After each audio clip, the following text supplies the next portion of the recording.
Nestless YouTube channel. Oke, terima kasih Mbak Abel. Halo teman-teman, salam kenal semuanya. Saya Randy dari Dana Indonesia, mau menjelaskan sedikit tentang apa sih yang Dana lakukan atau peranan Dana ketika pandemik ini yang udah berjalan 2 tahun ini menimpa kita semua ya. Slide saya udah kelihatan kan? Sudah, Ren. Oh, ini tanggalnya salah, harusnya tanggal 11. Sorry, agak kelihatan. Oke, sebelumnya perkenalkan lagi, saya mau menjelaskan sedikit tentang background saya. Saya memulai karir sebagai software developer di iProperty Malaysia. Terus setelah itu balik ke Indonesia, setelah ngambil master degree di UK, balik ke Indonesia, ketemu dengan Pak Matius ya Pak ya. Exlist ini adalah perusahaan atau company pertama yang percaya sama saya untuk ditawari di dunia profesional. Karena waktu itu juga saya balik ke Indonesia nggak punya networking segala macam. And I can say that I'm very lucky to meet Pak Matius and Exlist because through Exlist all of my potential can be kayak terekspos dan apa sih yang kira-kira bisa saya bantu atau saya berguna di ekosistem karir di Indonesia. Ingat banget ya dulu Pak, tanda tangannya pun ini kalau ada anak Prasmul, dulu saya tanda tangannya di Prasmul. Nyeri waktu Pak Matius lagi ngajar. Ya. Oh, waktu itu di Prasmul ya, itunya ya? Di Prasmul, Pak. Kontraknya ya? Iya, nungguin Bapak parkir. itu very interesting. Setelah 1 tahun di Exlist, saya pindah ke perusahaan software house juga di ISOS Corp, menjadi project manager, dan setelah itu ISOS kebetulan oleh Dana, dan saya menjadi salah satu founding member di Dana dari 2017 sampai sekarang. Gitu. Saya yakin semuanya udah punya aplikasi Dana ya di sini ya. Harusnya udah punya ya. Udah dong. Tolong nanti standby aplikasi Dananya karena nanti saya ada surprise sedikit di akhir presentasi. Asik. Jadi keep your Dana application open ya. Right. Yuk kita mulai pembahasannya. Sedikit mengenai Dana. Dana adalah perusahaan teknologi finansial Indonesia yang berperan sebagai pembayaran digital 4.0 untuk menggantikan dompet konvensional. Ada 3 main features dari kami yang kami sangat tekankan, yaitu adalah Dana as a trusted application or platform yang menggunakan teknologi risiko dan keamanan kelas dunia. Dana menjamin keamanan 100% dalam transaksi pengguna. Kedua adalah friendly atau user friendly. Jadi platform ini platform terbuka yang menghubungkan pengguna ke pelaku usaha untuk pengalaman yang lebih baik. Dan yang ketiga adalah accessible. Jadi memberi pengguna dan pelaku usaha cara mudah untuk melakukan dan mengakses pembayaran tanpa uang tunai. Visi kami sendiri yaitu menjadi jembatan menuju inklusi keuangan untuk mewujudkan Indonesia Cashless Society. Dan misi kami yaitu menghubungkan seluruh pemangku kepentingan termasuk pemerintah, lembaga keuangan, mitra dan nasabah dalam meningkatkan literasi keuangan dan inklusi keuangan bagi masyarakat Indonesia. Nah, sedikit menjelaskan bahwa lisensi Dana ini adalah dana terdaftar dan diawasi oleh Bank Indonesia. Jadi perlu baik bahwa kami adalah penyedia jasa pembayaran, jadi masih dalam naungan Bank Indonesia, bukan OJK. Ini di masyarakat agak kebalik-baliknya. Ini kok Dana nggak ada di OJK ya? Tentu tidak, karena kami masih fokus dalam penyedia jasa pembayaran. Kategori 1 dan penyelenggara sistem elektronik dari Kominfo. Nah, lisensi yang kami punya adalah kami mempunyai lisensi uang elektronik, dompet digital, kirim uang, dan layanan keuangan digital. Dan perlu diketahui bahwa Dana menjadi satu-satunya dompet digital di Indonesia yang memiliki 4 lisensi ini. Keamanan Dana sendiri dengan keamanan berteknologi tinggi, Dana menjaga keamanan pengguna kami tetap aman dengan deteksi dan perlindungan terdepan, termasuk pemanfaatan teknologi keamanan terkini, yaitu fraud management, robotic detection, and correlated events. Kami memiliki sertifikasi ISO 27001, sertifikasi PCI DSS untuk standarisasi perlindungan kartu dan transaksi, prinsip zero data sharing yang berkaitan dengan personal identifiable information. Jadi Dana sama sekali tidak men-share informasi ke siapapun yang berhubungan dengan data-data yang bisa mengidentifikasi bahwa seseorang ini siapa. Misalnya data apa? Misalnya saya sharing, Dana tidak akan men-sharing seperti informasi nomor telepon, nama, yang kalau misalnya informasi itu diketahui oleh siapapun, itu ketahuan bahwa itu punyanya Randy atau ini punyanya user ini. Jadi kami tidak men-share hal-hal itu. Nah, dengan program Dana Protection, kami menjamin uang kembali kalau misalnya terjadinya adanya fraud yang memang terjadi di sistem kami. Dan alhamdulillah Dana dinobatkan jadi most secure digital wallet in Indonesia. Source-nya ya YouGov Brand Index pada kuartal 1 2021. Nah, ini yang menarik. Pertumbuhan Dana, kalau bisa kami infokan, Dana ini founded atau launch kita ke publik itu di 2018. Mungkin sedikit di sini yang tahu bahwa Dana pertama kali hadir itu bukan di aplikasi seperti di iOS atau di Android, tapi pertama kali itu kami hadir di dalam BBM Messenger. Jadi kalau dulu masih ingat 2018 itu masih ada BlackBerry Messenger di Android dan iOS. Nah, Dana itu adalah salah satu fitur di dalam BBM, yaitu jadi bisa bayar non tunai dari BBM.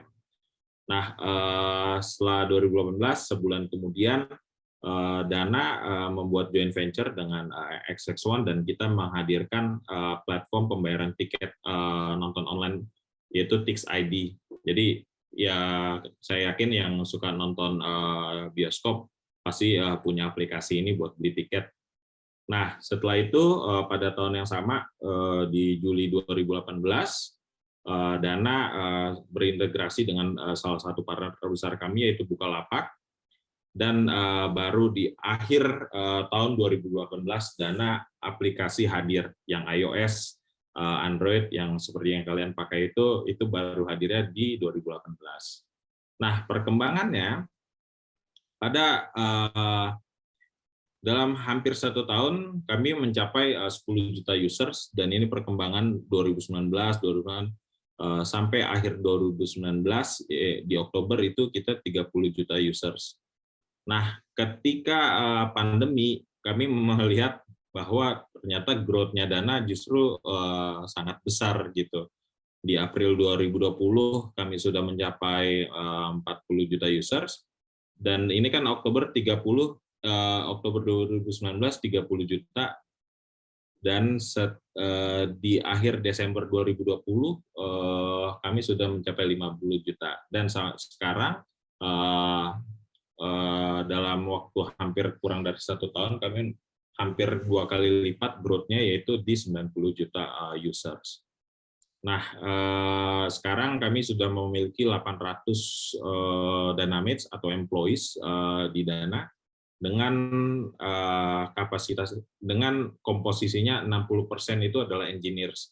Jadi 60% employees di Dana adalah mostly di product and tech. Lalu transaksi perharinya alhamdulillah kami sudah mencapai 5,5 juta transaksi per hari ini. Fitur-fiturnya yang bisa saya highlight adalah pertama adalah Kris 100%, jadi semua transaksi di Dana untuk yang offline itu sudah implementasi Kris. Selanjutnya adalah kami sudah terintegrasi dengan Apple, Lazada, dan sebenarnya Google juga udah connect juga, Google Play. dana protection, card binding, P2P transfer, dan yang terakhir adalah biller reminder. Nah, ini adalah partners kami. Alhamdulillah kami sudah berintegrasi atau bekerja sama lebih dari 5.000 partners dengan baik dari financial service seperti Mastercard, Visa, terus leading tech companies global maupun lokal seperti Apple, Samsung, Spotify, Netflix, Google Play, e-commerce terbesar di Indonesia, Bukalapak, Happy Press, Lazada, Blibli, Telco seperti Telkomsel, Bayu, Bima, Bima Plus atau Tri, logistik, Line Parcel, JNE, transportation seperti Bluebird, Digital Philanthropy, dan Tix ID. Dan ini adalah 5 use case atau 5 fitur terbesar di Dana sekarang adalah Kris Payment. Harusnya udah pada tahu ya Kris Payment ya. Kalau transaksi di offline kan sekarang Indonesia sudah mempunyai QR Indonesian Standard, di mana itu sangat mensupport inklusi keuangan di Indonesia. Lalu kami ada juga fitur online merchant, jadi untuk transaksi online, terus kirim uang baik P2P ke sesama pengguna Dana, terus atau dari Dana ke bank lain, atau misalnya dari Dana tapi sumber duitnya dari rekening bank langsung transfer ke bank lain, kita memungkinkan juga untuk memakai Dana. Lalu biller untuk electricity, air, tagihan-tagihan lainnya, dan yang terakhir adalah Dana bisnis. Ini adalah fitur kami untuk mensupport UMKM. Nah, selama pandemi ini kami menekankan sekali untuk menekankan dan meyakinkan bahwa kolaborasi itu sangat penting untuk mensupport ekosistem di Indonesia selama pandemi. Jadi kami berkolaborasi dengan banyak asosiasi, pemerintah, dan teman-teman di industri lainnya. Contohnya kolaborasi sektor publik, kami tergabung dalam Gernas Bangga Buatan Indonesia yang dikomandoi oleh Kemenko Marinvest. Dana itu sebagai top brand untuk membantu literasi digital di seperti di Toba, Jogja, Solo, Semarang, dan Bali. Lalu kami juga mensupport kampanye BI untuk mencapai 12 juta kris, dan kami menjadi salah satu partner yang menyalurkan insentif kartu prakerja yang nanti akan saya bahas lebih detail. Terus jadi MPN G3, layanan publik ke digital, dan ada beberapa inisiatif sosial seperti keuangan inklusif, pemberdayaan perempuan dalam sektor pendidikan, keberlanjutan, dan donasi. Dan kami juga tergabung dalam beberapa asosiasi strategis di Indonesia seperti Asosiasi Fintech, terus IDEA, ASPI, APPUI, dan yang terakhir Kadin. Nah, ini adalah peranan-peranan kami secara lebih detail selama pandemi. Yang pertama adalah pandemi COVID-19 yang mendera Indonesia sejak Maret 2021 telah mengakibatkan banyak dari masyarakat kita terkena paparan penyakit ini. Sama dengan negara-negara lain, pandemi telah memberikan guncangan terhadap perekonomian di berbagai lini, terutama kepada para UMKM yang berkontribusi sekitar 60% terhadap PDB nasional dan menyerap hampir 97% tenaga kerja. Guncangan ekonomi terhadap UMKM telah mengakibatkan hampir 72,6% 10 juta dari mereka untuk menutup usahanya yang masih dioperasionalkan secara offline. Nah, disinilah kami melihat peran Dana sebagai salah satu pelaku fintech menjadi sangat penting. Nah, di sisi lain, tren konsumen juga telah bertransisi ke arah digital untuk kebutuhan transaksinya selama pembatasan sosial terjadi untuk menghindari kontak fisik. Nah, ini data dari Bank Indonesia mencatat bahwa transaksi digital telah meningkat selama pandemi. Kalau dilihat ini ketika sudah memasuki ini Maret 2020, dan ketika masuk PPKM di tahun lalu, ini sangat drastis perubahan transaksinya. Nah, Dana sendiri menyaksikan pertumbuhan hampir 60% dan masuknya lebih dari 180.000 UMKM ke dalam ekosistem kami selama pandemi. Nah, Dana juga membantu bisnis continuity UMKM dan meringankan biaya operasional setelah bertransisi ke dunia digital, memberikan sarana edukasi dan informasi mengenai dampak dari pandemi kepada UMKM melalui berbagai kanal informasi, berkolaborasi untuk turut mensukseskan program G2P dan memperkuat ekosistem bantuan sosial digital lewat inovasi dan teknologi terutama eKYC. Selain bertransisi secara digital juga meningkatkan inklusi keuangan bagi semuanya. Di sisi lain, dukungan fintech juga telah berkontribusi terhadap inklusivitas, kesenjangan gender, reedukasi, dan masuknya fintech. Nah, ini yang tadi saya bahas mengenai program Kartu Prakerja. Ya, program ini memberikan mungkin udah banyak yang tahu ya bahwa program ini memberikan bantuan sosial lewat pelatihan set skills yang dibutuhkan dan insentif untuk meningkatkan kualitas SDM dan kompetensi talenta nasional selama meringankan para tenaga pekerja untuk terimbas usahanya selama pandemi ini. Nah, ini beberapa manfaat programnya adalah memberikan dan meningkatkan set skills untuk para pencari kerja, meningkatkan produktivitas, kompetensi para pekerja, dan meningkatkan kewirausahaan di masyarakat. Ini yang salah satu slide yang menarik juga bahwa ini penyebaran penerima kartu prakerja di ekosistem Dana. Memang terlihat bahwa konsentrasinya masih banyak di Pulau Jawa karena secara digital penetration Jawa dan Sumatera itu masih jauh lebih tinggi daripada kota-kota lain atau pulau-pulau lain di Indonesia. Ini juga sebenarnya menggambarkan komposisi yang sama dengan data di Kominfo tentang penetrasi internet. Jadi masih selaras. Nah, next-nya, ini juga menarik, 76% dari penerima insentif Kartu Prakerja di Dana adalah pengguna baru. Jadi lewat sinergi dan kolaborasi dengan Bank BNI, kami terus memberikan inovasi kepada penerima insentif bantuan. Kami telah terhubung, jadi Dana telah terhubung dengan lewat API dengan BNI untuk menyalurkan insentif tersebut. Dan ini kami sudah tergabung dari batch 12 sampai sekarang batch 21. Nah, Kartu Prakerja telah mentransformasikan bantuan sosial secara digital. Inovasi ini masih harus didukung sosialisasi bersama yang dibalut dengan literasi keuangan. Nah, ini nggak perlu saya jelaskan lebih detail, bisa dibaca, dan mungkin juga kalian udah ngerti juga ya mengenai prakerja. Oke, mungkin kurang lebih itu aja yang bisa saya jelaskan di sesi kali ini. Dan tadi kan saya udah bilang kalau bisa udah standby aplikasi Dananya. Mungkin kalau udah yang buka aplikasi Dana bisa di-scan cepet-cepetan ini. Ada sedikit surprise. Hanya untuk 10 orang tercepat.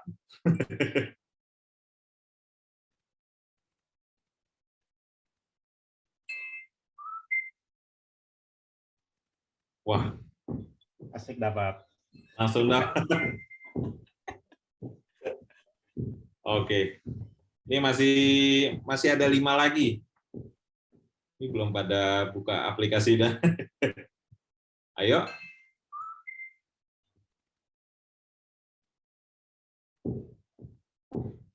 Ya, sekian dari saya. Terima kasih teman-teman yang udah mendengarkan. Mungkin kalau ada pertanyaan bisa langsung disampaikan. Kita bisa diskusi lebih panjang siang hari ini.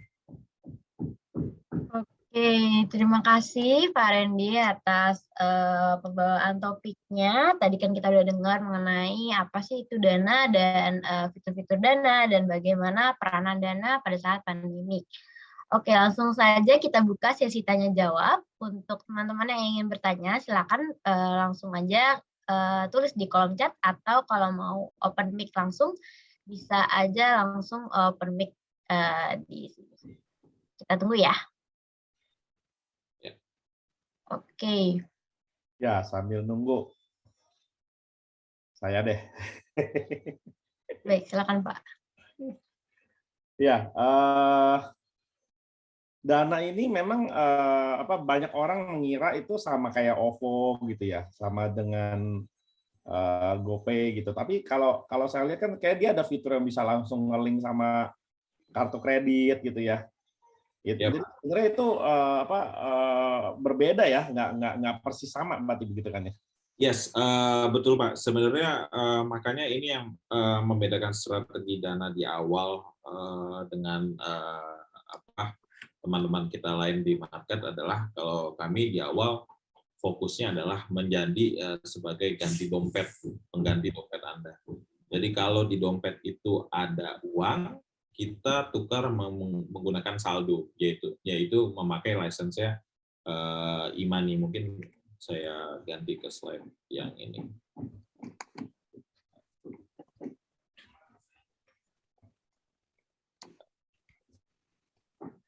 Nah, kalau ini kan tadi saya infokan bahwa ada 4 license nih Pak. Nah, pertama adalah untuk pengganti uang. Jadi Dana memiliki license e-money, jadi bisa bertransaksi menggunakan saldo dengan cara top up dulu di Dana. Nah, yang tadi Pak Matius bilang adalah Dana sebagai dompet digital, kita memiliki license-nya itu kalau di Bank Indonesia namanya license e-wallet atau license dompet digital, yang kalau mempunyai license itu, kami mempunyai kemampuan untuk bisa menyimpan kartu kredit, kartu debit, atau rekeningnya ke dalam Dana. Nah, ini sebenarnya harapan kami ke depannya lebih banyak users yang menggunakan transaksinya itu nggak harus top up lagi Pak, langsung aja pakai source of fund-nya itu dari kartu kredit, karena kan lebih mudah kan, nggak usah top up lagi gitu. Ya, saya udah nge-link tuh salah satu kartu kredit saya. Yes. Nge-link ke Dana itu. Harapannya karena sekarang kan kita udah bisa ganti uang, ganti kartu, udah bisa di-digitalize, ya harapannya ke depannya adalah seperti KTP atau SIM, terus BPJS, semuanya itu bisa diintegrasikan ke dalam Dana. Jadi ketika itu semua sudah masuk, ya, fungsi Dana sebagai pengganti dompet itu lebih tajam lagi gitu. Iya. Keren. Ya Pak, terima kasih. Oke, baik. Terima kasih Pak Matius. Kira-kira ada lagi nggak yang mau tanya ke Pak Randy? Mumpung ada kesempatan nih untuk tanya-tanya ke Pak Randy. Kalau belum, mungkin saya aja kali ya yang tanya, menunggu pertanyaan dari para peserta. Saya mau tanya ke Pak Randy, bagaimana sih caranya Pak Randy membangun kepercayaan masyarakat yang belum mengerti mengenai aplikasi Dana. Kan dompet online ini pun juga masih tergolong baru ya pada saat tahun 2018 itu. Bagaimana sih cara Pak Randy dan tim Dana yang lain untuk membuat masyarakat percaya dan menggunakan aplikasi Dana tersebut? Oke, pertama-tama waktu 2018 memang agak sulit ya, nggak beda dengan sekarang ketika literasi digital dan literasi keuangan digital udah bagus. Kalau dulu kita memang harus menunjukkan apa sih ini Dana, dan kita juga harus make sure fitur-fiturnya waktu itu lengkap dulu untuk bisa meyakinkan users. Jadi kami waktu itu berpikir pertama untuk bisa meyakinkan users, kita harus melihatkan kepada mereka bahwa menggunakan Dana itu sangat liquid, dalam artian ketika uang masuk ke Dana itu mudah dan uang keluarnya juga harus mudah. Jadi mereka harus tahu ketika mereka memasukkan uangnya ke Dana itu sangat mudah secara user experience. Dan kita infokan bahwa kalau untuk top up, kami sangat mudah loh dengan cara bisa bank transfer melalui bank-bank yang bank-bank besar maupun bank-bank kecil pun sudah bisa. Lalu kalau misalnya tidak mempunyai rekening bank, bisa ke partner-partner kami di Alfamart, Pegadaian untuk top up langsung di sana. Nah, ketika uang udah masuk, mereka juga harus tahu ketika uang masuk ini harus bisa apa aja. Nah, pada saat itu kami berpikir yang paling mudah untuk menjelaskan kepada users kami adalah Dana bisa loh dipakai buat beli pulsa, karena beli pulsa ini adalah hal yang paling relate ke semua users di Indonesia. Siapa sih yang nggak butuh pulsa? Nah, untuk bisa meyakinkan Dana bisa beli pulsa dan untuk bikin mereka mau beli pulsa di Dana, kita make sure bahwa Dana adalah platform yang menjual pulsa termurah di Indonesia. Jadi kita kasih tahu, ini loh bisa ini di Dana, bisa beli pulsa di Dana, top up-nya gampang, atau kalau misalnya nggak mau top up, bisa sambungin kartu tadi yang seperti yang saya jelaskan ke Pak Matius, sambungan kartu, jadi source of fund-nya dari kartu kredit atau kartu debit, langsung beli pulsa. Nah, diperlihatkan, dan success rate itu untuk pulsa, untuk pembelian pulsa ini kami harus yakinkan itu sangat tinggi, karena kalau nggak masuk mereka makin nggak percaya. Nah, ketika sudah beli pulsa lancar, nah misalnya masih ada duit sisa nih di saldonya, nah kita yakinkan mereka bahwa ini bisa ditransfer balik ke rekening bank. Tapi untuk bisa ditransfer balik ke rekening bank, user itu harus melalui proses KYC atau upgrade ke Dana Premium. Kenapa begitu? Ini adalah salah satu regulasi dari Bank Indonesia bahwa untuk bisa bertransfer ke melalui rekening bank atau ke akun Dana yang lain, user itu harus sudah KYC, karena ini untuk menghindari adanya money laundry atau praktik-praktik kriminal yang lain. Nah, kalau sudah mereka upgrade ke premium atau KYC, mereka akan sangat dibebaskan mau transfer ke akun Dana yang lain atau transfer ke rekening bank, atau bahkan ambil duitnya, misalnya nggak punya rekening bank, ambil duitnya lagi di Alfamart atau Pegadaian. Gitu. Itulah yang kami buat, make sure ekosistem dan fitur-fitur itu sudah ada buat meyakinkan user kami bahwa transaksi di Dana aman. Dan satu lagi, kami juga menjamin ini Dana Protection yang menjamin jaminan uang kembali 100%. Kami akan kembalikan uangnya 100% jika terjadi kesalahan pada sistem Dana, gitu. Itu sih untuk meyakinkan user-user kami. Oke, memang beli pulsa di Dana itu memang murah banget ya. Saya sendiri juga sering beli pulsa di Dana, jadi kalau misalkan ada yang mau beli pulsa langsung ke Dana aja ya. Jadi promosi ya. Oke, kita lanjut aja nih, ada dari Pak Stefanus Ivan yang menanyakan apakah Dana berkompetisi secara langsung dengan pemain besar seperti OVO dan GoPay untuk mendapatkan market share di bisnis digital wallet. Silakan Pak Randy. Bisa dibilang iya, bisa dibilang tidak sih. Iyanya karena kami juga sama-sama e-money gitu. E-money dan digital payment, yes, tapi sebagai wallet digital, di mana kami ke depannya kan lebih fokus untuk menggantikan dompet, ya harapannya tetap bisa bertransaksi digital, tapi source of fund-nya itu apa aja, Bang? Bit, saldo ataupun kartu. Nah, di situ mungkin kami belum nggak head to head dengan OVO dengan GoPay dalam hal untuk menggantikan dompet Anda, tapi dalam hal digital payment, yes, kita berkompet not only with OVO atau GoPay, tapi kita juga compete dengan yang lain. Tapi sejatinya untuk kita juga walaupun berkompetisi, kita juga bekerja sama gitu dalam lain hal seperti untuk mengedukasi literasi keuangan digital ke seluruh masyarakat Indonesia. Oke, baik. Terima kasih, Pak Randy. Ini ada pertanyaan lagi nih dari Pak Pakis. Selamat siang, Pak. Thanks untuk materi dan sharingnya. Apakah ada proyek ke depannya untuk ekspansi keluar Indonesia? Lalu apakah ada rencana untuk bekerja sama atau membuat produk finance lain seperti reksadana, dana syariah, stok, Ya, terima kasih. Oke.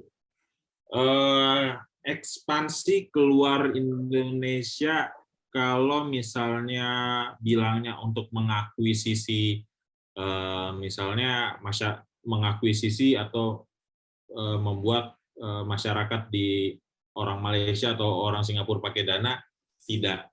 Tapi mungkin nanti ada ekspansi, yaitu di mana masyarakat ekspansinya dalam hal gimana kalau misalnya masyarakat Indonesia ke luar negeri masih bisa menggunakan Dana. Nah, kita ada roadmap ke sana, dan itu sebenarnya juga align dengan proyeknya Bank Indonesia, di mana Bank Indonesia sedang membuat proyek untuk kris tadi bisa dipakai di luar negeri gitu. Jadi semua aplikasi pembayaran digital ketika usernya pergi ke luar negeri itu bisa bertransaksi secara digital juga, jadi nggak perlu bawa uang cash lagi. Lalu pertanyaan kedua mengenai apakah ada kerjasama atau membuat produk finance lain seperti reksadana, dana syariah, atau stock exchange. Untuk membuat sepertinya tidak, karena kami akan fokus tetap di pembayaran digital, tapi kami bekerja sama dengan partner kami. Untuk reksadana, kalau nggak salah kami sudah kerjasama dengan beberapa partner juga seperti Tanan Duit. Jadi kalau misalnya mau beli reksadana di aplikasi tersebut sudah bisa bayarnya pakai Dana. Gitu. Terima kasih, Mbak. Oke, terima kasih Pak Randy.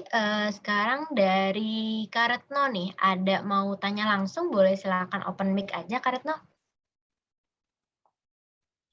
Oke, siang Pak Randy, terima kasih. Ya. Suara saya terdengar jelas ya? Terdengar. Nah, ya, seperti yang kita tahu kan sebenarnya akhir-akhir ini kan di era pandemik banyak sekali ya Pak yang berubah.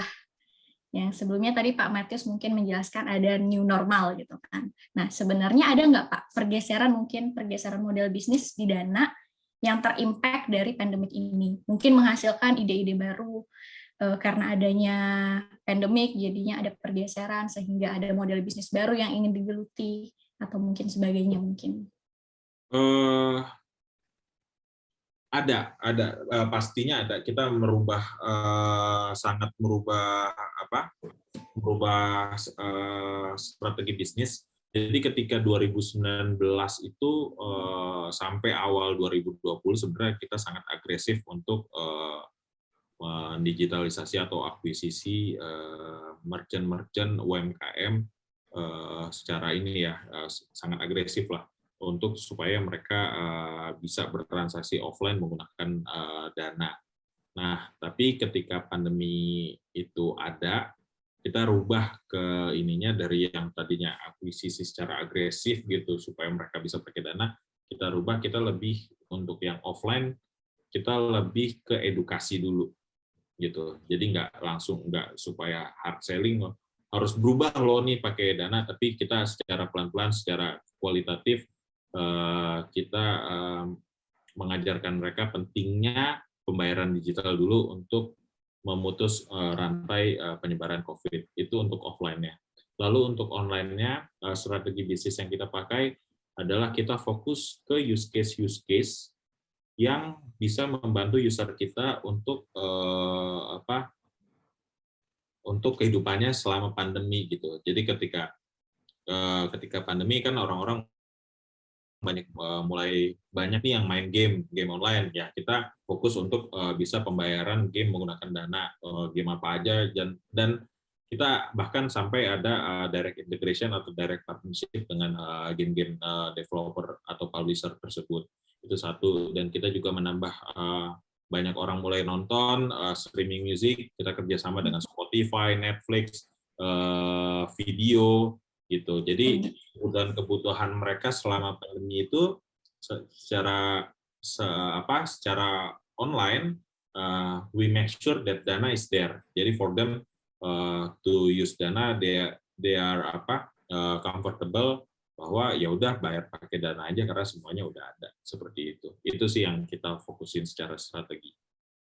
Oke, terima kasih Pak Randy atas paparannya. Ya, sama-sama. Oke, ada lagi kah yang mau bertanya sebelum kita tutup sesi 1 ini? Kamu mau nanya lagi dong, Baik, silakan Pak. Boleh, Pak. Bro Ren. Bicara tentang teknologi blockchain ya, kan ya biasanya implementasinya ya salah satunya kripto gitu ya, walaupun nggak hanya cryptocurrency gitu ya. Nah, Dana sendiri ada visi nggak melakukan penerapan terhadap blockchain ini? Gitu, mungkin entah urusannya ke kripto, karena kan kebetulan materi saya pagi ini kan bicara soal metaverse ya, karena kan sejak Facebook merubah jadi Meta, metaverse ini kayaknya jadi hot banget gitu. Ya. Perusahaan besar itu udah banyak yang udah siap gelontorin duit. Kemarin baru aja wali kota atau gubernur ya di Seoul ya, Korea Selatan itu bahkan mau bikin Seoul Metaverse gitu. Nah, baru tadi saya dapat kabar Erick Thohir udah mulai panas nih soal Metaverse juga gitu. Nah, udah masuk ke dunia Metaverse kan pasti payment-nya digital gitu. Betul. Nah, Dana sendiri udah mulai ada persiapan atau apa menuju ke cryptocurrency atau Metaverse ini? Kalau untuk cryptocurrency, Dana fokusnya sekarang lebih gimana caranya users kita bisa membeli cryptocurrency menggunakan Dana. Tapi kalau misalnya Dana untuk bayar pakai Dana, source of fund-nya itu cryptocurrency, itu enggak. Karena regulasinya menyatakan sangat jelas bahwa tidak boleh cryptocurrency dipakai untuk pembayaran di Indonesia. Jadi kami mensupport atau memfasilitasi apabila ada user kami mau beli cryptocurrency seperti Binance, Bitcoin atau Ethereum, bisa bayarnya pakai Dana kayak gitu. Jadi untuk itu kita lebih ke partnering dengan perusahaan-perusahaan yang memang menyediakan jasa untuk pembelian itu. Jadi di aplikasi tersebut mau beli cryptocurrency ya bayarnya bisa pakai Dana. Kita juga mengeksplor sih beberapa possibility untuk di metaverse ya. Sekarang kan yang selain metaverse juga NFT. Nah, itu kita eksplor di sana. Jadi kita melihat apakah memungkinkan untuk membeli NFT bayarnya pakai Dana. Seperti itu sih. Itu Pak yang masih ini. Tapi ke depannya ya Pak, kita ada beberapa inisiatif ya, tapi belum bisa saya share sekarang inisiatifnya. Mudah-mudahan tahun depan bisa launch. Mantap, mantap. Ya soalnya kalau metaverse ya kita juga agak wait and see juga ya, karena pasti itu akan di apa ya, ada jenderal di ujungnya pasti tombaknya, either itu Facebook, Microsoft gitu. Kita kan pasti big playernya yang mendefinisikan dunia metaverse ini kan. Iya, betul. Memang saya lihat lah udah ada beberapa gitu ya perusahaan-perusahaan, bahkan perusahaan Indonesia gitu ya, startup gitu ya, mau coba mulai masuk ke metaverse, tapi kan seberapa kemampuannya? Yes, exactly. Iya. Ya maksudnya kalau kayak Facebook aja dia injek sampai 10 billion US dollar gitu kan, bagaimana mau ngelawan gitu? Ya kita masuk jadi bagian supply chain-nya aja nanti untuk metaverse. Ekosistemnya gitu kan. Tapi ya kalau dari kita juga kita nggak mau terlalu agresif juga sih Pak. Kita masih mau melihat ini arahnya kemana. Karena kalau saya ngobrol sama CEO kami, Vince, dia melihat bahwa konsep metaverse itu sebenarnya udah ada dari tahun 80-an gitu di industri game. And never been success since then gitu. Nah sekarang yang membedakan adalah top global tech company itu mengendorse metaverse ini. Tapi will it be real things in the future? It's still too early for us to tell gitu Pak. Jadi kalau dari kita sekarang cuma make sure that we understand the trend, the technology behind it, and see what we can do to fill in the supply chain later on, to make sure that we can service our users if they want to convert to metaverse gitu. Ya, ya. Ya, soalnya itu kan ibaratnya kayak ini ya, kayak tanah lah atau pulau atau apa gitu ya. Nah, kan Lahan baru. lahan baru. Jadi kan si pengembang developer nih masuk ke lahan itu kan masalahnya apakah dia berhasil juga membuat lahannya itu menarik dan orang berbondong-bondong mau masuk ke sana gitu ya. Betul. Mereka udah invest bikin, tapi kalau orang nggak masuk ke sana pun juga ya belum tentu berhasil juga metaverse dibangun. Dan masalahnya semuanya bikin universe-nya mereka sendiri gitu. Nah, jadi itu dia. Itu yang membuat kita, kenapa gua harus masuk ke universe yang ini, kenapa yang nggak yang ini, itu yang jadi buat yang awam atau beginner in this ini kayak agak ragu-ragu juga. Ya. Tapi ya memang potensinya sih terlihat sekali ya. Teknologinya kayaknya sih memang udah nggak jauh gitu ya. Saya baru kemarin mencoba yang namanya VR di time zone. Baru pertama kali. Ya, jadi itu benar-benar, cuman sayangnya saya matanya minus. Jadi dia punya VR itu nggak bisa ada itunya, pengaturan minusnya itu. Padahal kan kalau VR yang bagus udah bisa tuh. Ya. Cuman itu kalau saya lihat ya, saya kan pilih yang dia kan bisa pilih-pilih track gitu ya. Intinya saya pilih track yang kayak roller coaster dinosaurus gitu. Wah, itu benar-benar kayak kita masuk ke dunianya, luar biasa sekali sih. Jadi itu saya bisa membayangkan visi metaverse yang dipikirkan oleh Facebook. Kalau Facebook kan pasti dia galang dia punya Oculus kan. Betul. Walaupun mungkin kalau Microsoft punya direction yang berbeda. Gitu. Kalau Microsoft itu dia kan start dari bisnis. Dia akan mengarah ke sana. Yes. Dia akan start dari bisnis pakai handphone gitu misalnya gitu ya. Nah, dia memungkinkan nggak harus pakai Oculus gitu loh. Atau pakai HoloLens Microsoft, dia bisa pakai handphone gitu.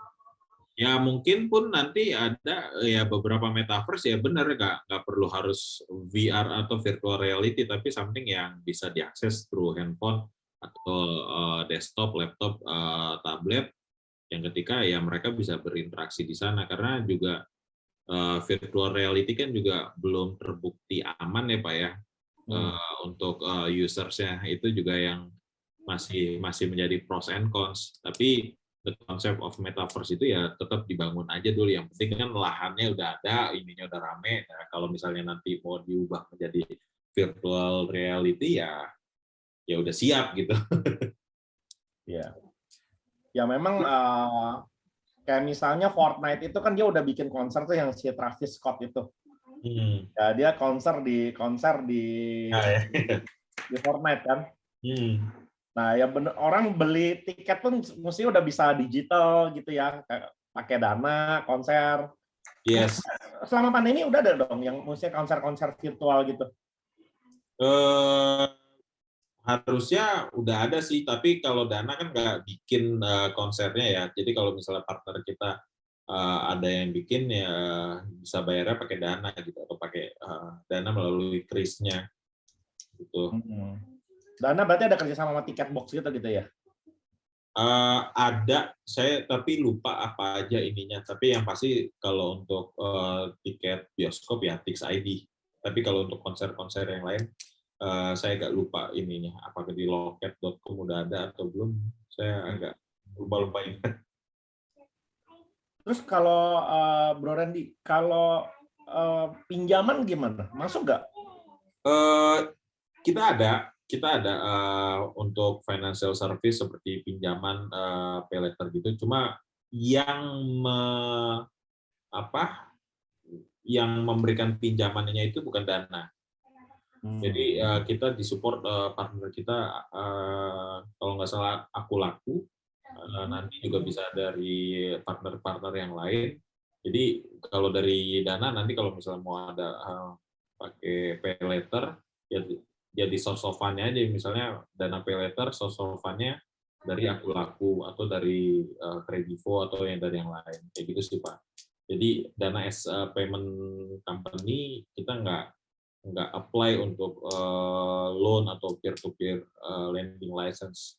Makanya tadi saya bilang bahwa dana belum diawasi OJK karena kita belum mengarah ke sana. Oke, oke. Satu lagi, Bro Ren. Yes. Ada nggak perusahaan di Indonesia yang payroll-nya pakai dana? Jadi nggak ke bank ya? Ada. Dan kita punya servisnya, Pak. Kita punya fitur namanya dana disbursement. Tapi mungkin nggak full payroll ya. Jadi ada beberapa disbursement atau transfer yang memakai dana. Contoh kalau di dana sendiri, memang kan kalau dana kan sebagian gajinya kan ke dana. Tapi kami juga kalau misalnya reimbursement, kesehatan gitu-gitu, transport, itu kita semuanya transfer ke dana dan kita ada fiturnya. Jadi kayak internet banking gitu, bedanya itu disburse-nya ke dana. Kalau Axelis mau Pak, bisa kita ini. MTech juga pakai soalnya. Oh gitu ya? MTech kita study dulu tuh. Kita study dulu kayak apa bisnis case-nya. Tentunya manfaat bagi karyawannya bagaimana gitu ya. Terus kemudian kemudahan dalam eksekusi payroll-nya seperti apa. Oke. Mungkin saya jelasin dikit nih Pak, agak jualan dikit nih sekarang. Boleh silakan sekalian aja. Kalau dana disbursement itu dari point of view-nya bisnis, enaknya adalah kalian partner kami itu nggak perlu mencatat semua rekening bank, ya kan? Itu satu. Dan yang pasti ya nggak nggak ada biaya transfer antar bank kan, karena fokusnya kan di ke dana doang. Itu satu. Nah, yang kedua, untuk si karyawannya sendiri, ketika mereka terima dana, kan mereka bisa langsung transfer ke siapapun, bisa ke akun dana yang lain atau ke rekening bank manapun. Dan dana kan sekarang kalau transfer ke bank itu kita ada gratis 10 kali sebulan. Jadi membuat user-usernya dana itu sangat liquid lah duitnya kalau misalnya ada di dalam dana. Tapi ada beberapa ininya Pak, ada beberapa trade off-nya karena regulasi juga. Jadi yang pertama, kalau mau transfer ke akun dana, disperse ke dana, kalau misalnya users-nya itu belum upgrade premium atau belum KYC, maksimum saldonya kan cuma 2 juta. Ini sesuai peraturan BI. Nah, dan kalau misalnya belum upgrade premium, ya mereka nggak bisa transfer juga. Jadi kalau misalnya Bapak mau misalnya disperse 3 juta, tapi dia belum upgrade premium, itu langsung gagal. Yang pertama. Yang kedua, kalau misalnya pun udah upgrade premium, maksimumnya 10 juta. Jadi inilah kenapa dana disbursement itu cocok untuk pembayaran reimbursement biasanya. Atau benefits yang value-nya di bawah 10 juta. Dan itu kami sangat pakai, jadi kayak per dim, reimbursement kesehatan atau reimbursement transport, itu langsung lewat dana. Dan kami sebagai karyawan juga gampang banget buat makainya, gitu Pak. Nanti kalau mau saya kenalin Pak ke timnya Pak. Boleh tuh kita pelajari. Yes. Ya, jadi buat reimburse jadi lebih gampang ya, reimburse. Iya. Terus kayak penggunaan petty cash gitu-gitu ya. Betul. Iya. Iya, boleh juga tuh. Fitur dana kaget tadi Pak, kalau Bapak bikin event begini, bisa itu rebut-rebutan hadiah, cepet-cepetan scan. Ya. Menarik sih. Nggak terpikir sebelumnya tuh. Jadi sebenarnya potensi dana ini besar sekali ya, karena sebenarnya fiturnya lengkap banget gitu ya. Cuman mungkin kita taunya cuman buat e-wallet aja gitu. Ya, karena memang kalau sekarang kan daily use case yang paling banyak di Indonesia kan food delivery sama transport pakai online itu. Nah, memang secara bisnis strategik kita belum masuk ke sana sih. Cuma harapannya ke depan mungkin kita bisa berpartneran dengan teknologi company itu. Kalau dana udah masuk situ harusnya udah very ini sih, udah very fast nanti grow-nya dan sangat lebih mudah lagi buat dipakai. Anda bisa tarik ATM nggak? Bisa, tapi BCA untuk saat ini. Oh. Jadi kita udah partneran sama BCA. Kalau misalnya ini tanpa kartu kan, ini sama kayak tarik ini tanpa kartu di ATM BCA. Kalau untuk yang ATM, biaya adminnya saya agak lupa itu. Ya. Saya lupa 6.500 atau lebih murah lagi ya. Bentar. Oke.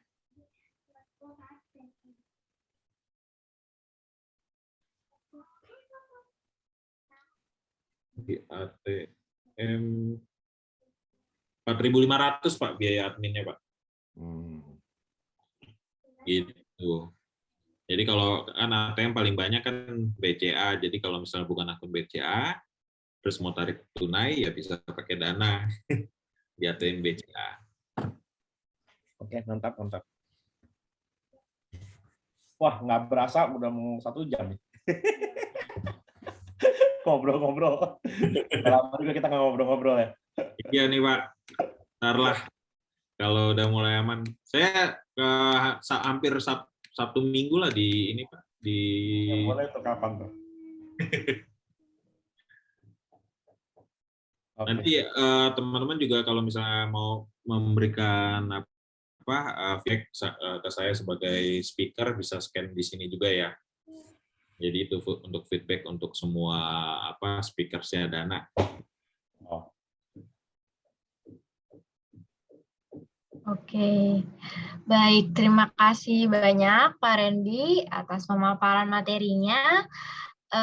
Sekarang kita tutup ya sesi tanya jawabnya. Mungkin jika boleh nih ada closing statement dari Pak Randy kah untuk para peserta yang hadir di sini? Oke, ya. Sekali lagi terima kasih banyak buat khususnya Pak Matius dan teman-teman Exelis. Jadi bagi saya Exelis is family. Never forget about what this company help contribute for me in my career in Indonesia. Jadi saya sangat pay respect lah buat Exelis sama Pak Matius. Jadi ketika Pak Matius kemarin bilang, Ren mau jadi speaker nggak di Exelis? Tentu mau lah. No second thought Pak kalau untuk itu. Mantap. Teman-teman di sini yang mungkin sekarang bekerja di Exelis, saya bisa bilang kalian adalah salah satu yang beruntung di Indonesia bisa kenal dengan Pak Matius dan teman-teman di Exelis, dan saya yakin kalian bisa belajar banyak di sini. Jangan berkecil hati, ambil aja apa ilmunya segala macam, dan ketika misalnya nanti kalian memutuskan keluar, pasti kalian juga akan berpikir kalian tidak akan lepas gitu ya Pak dari keluarga Exelis. You'll get back, either you become the employee again or partners or something like this that we can talk with each other ya Pak ya. Yes. Thank you very much. Sebuah keberuntungan ya buat saya juga bisa kenal dengan Bro Randy ya. Apalagi Bro Randy ini membawa nama harum ya buat Exelis ketika melayani Manulife ya. Waktu itu customer-nya Manulife. Dan di Manulife itu kinerjanya Bro Randy itu luar biasa sekali sampai customer-nya cinta banget ya, sampai bahkan terakhir ya ada sampai dirancang special case khusus buat Randy loh. Ya, itu sampai customer-nya udah begitu cintanya sampai ada special case yang saya jarang ketemu customer sampai mau sebegitunya gitu loh. Ya, jadi waktu itu kita bikin rancangan bersama lah ya Ren ya. Ya Pak. Mengakomodir aspirasi Randy juga yang lagi dalam tahap transisi gitu ya. Jadi itu membuat ya akhirnya keluarnya pun nggak membawa nama harum gitu. Ya, dan kemudian gabung juga di sebuah perusahaan yang bagus juga ya, dan luar biasanya kemudian ya diakuisisi sama Emtek ya. Emtek. Ya waktu itu Emtek ya, belum tahu bakal jadi Dana ya. Udah Pak. Jadi udah tahu ya? Memang udah tahu. Jadi itu lucunya sebelum diakuisisi ngomongnya waktu itu masih masih Alipay lah waktu itu ya, karena kan Ant Financial partnernya itu bulan April atau akhir Maret 2017 itu Vince datang ke ini. Waktu itu saya nggak tahu kalau dia orang Indonesia. Dia datang bilang bukan hire ya, pokoknya pakai servis ya Icehouse untuk bikin aplikasinya mereka. Gitu. Yang memang ya waktu itu juga ngomongnya masih MTech atau KMK ya Pak ya. Nah, terus di bulan Mei udah mulai desas-desus bahwa akan dibuat produk namanya Dana dan kita dipindahkan ke sana. Ya. Masih sering kontak sama Peter, bro? Pak Peter ya, kadang-kadang kita juga masih ada dalam satu grupnya. Itu Pak Peter itu yang pakai dana disbursement tadi, Pak. Oh, dia ya. Justru salah satu alasannya dibuat ya karena kehendaknya Pak Peter. Oh dia. Programnya dia berarti. Iya, karena kan dia pengennya juga pakai dana untuk employee-nya MTech. Oh. Oke, kalau gitu. Ya, Pak. Thank you very much. Thank you sekali lagi, thank you. Kita foto bareng dulu kali ya, Mbak. Ya, kenapa Pak Randy? Foto bareng dulu. Foto yuk. Oke, yuk kita foto bareng dulu ya sebelum kita menutup sesi ini. Boleh dibantu ya panitia dokumentasi? Saya bentar, end screen dulu, stop share. Oke, yuk gaya dulu yuk. Aba-abanya dari saya ya. Ya. Oke, 1, 2, 3. Oke, lagi. 1, 2, 3.